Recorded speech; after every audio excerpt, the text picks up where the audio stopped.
let you behind the curtain a little bit. We introduced you to somebody early on in this situation called Karen Goheen.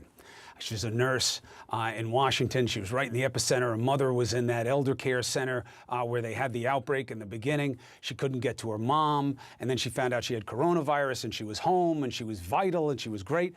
Well, after we talked to her, she took a turn for the worse, and she went into the hospital, and she was on a ventilator, and we were so worried, and we couldn't get her, and you know, she meant so much in terms of our overcoming this. And thank God she came out of the hospital, she got back in touch with us, and I'm able to bring you back tonight. I hope it means nearly as much to Karen and to all of you as it did to me and the team to see her face. Karen Goheen, it is so good to have you back. You look great. I was so worried for you when you went in. So brave, worried about your father who was sick, worried about your brother who was sick. You couldn't see your mother. How you doing now? Yeah, I'm doing a lot better. I'm still having a little bit of trouble catching my breath sometimes, but pretty close to 100%. And it got a little scary there, being in the hospital. It was scary. You're Yeah. used to it as a nurse, but what was the experience like as a patient? Well, I have to just correct you Chris. I didn't make it to a ventilator. I was on oxygen. Oxygen, But I didn't okay. have to go on a ventilator. Oh, good. Okay? Thank God. Thank God. So, but, you know, when you can't even stand up at your bedside and get to, you know, the toilet at the side of the bed without being short of breath, it was pretty scary. And look, it's important for people to know that because a lot of people are still being really nonchalant about this. Yeah. And your father, how is he? He was in the hospital. He had it as well. How's he doing? Well, he's coming right along. He's pretty tired too, but he's stable. He's looking good. Yeah, we're really encouraged and really happy that we've so far all made it out. Good. I know he's with you. I know you're being able to take care of him again. I know how much that means to you. Now, the mystery was your mom. You couldn't get information. We were banging on the door of that place trying to get him to open up and help you learn more. They tested your mom once, twice. What did you figure out?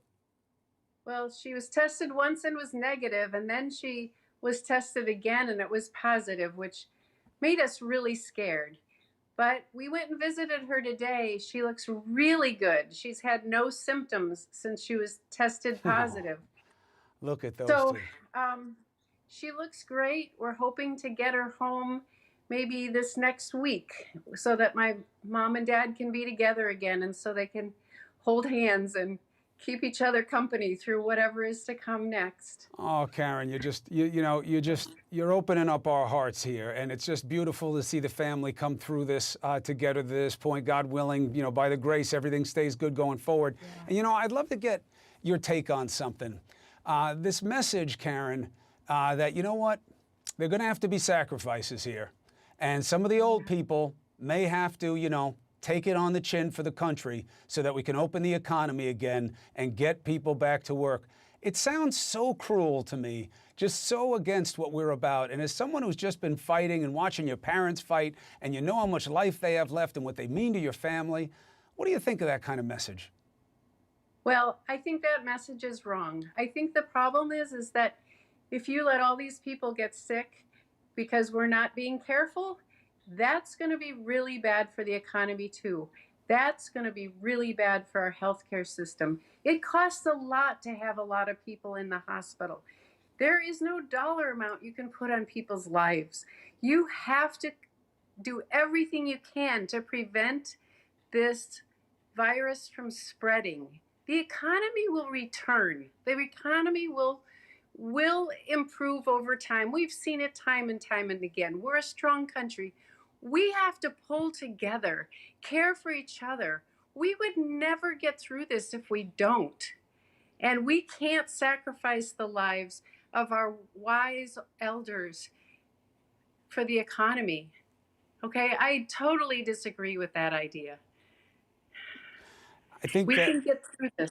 We will get through it, and we'll get through it because of the strength of people like you and families like yours that stay together, weak and strong. We had a lot of people pulling for us, praying for us, letting us know that they were thinking about us and they cared. So that's what we have to do as a country. We have to pull together the same way we did during World War II to overcome all of that stuff. This is the same kind of battle. We can pull together and overcome it together, but we have to work on it together. We have to care a lot about each other, much more than money. Okay? Karen, you make me, you make me get all soft inside. You're hurting my TV persona image right now. We need an expression for your family. You have going hard and getting through something, but you got go hard and then you got Goheen.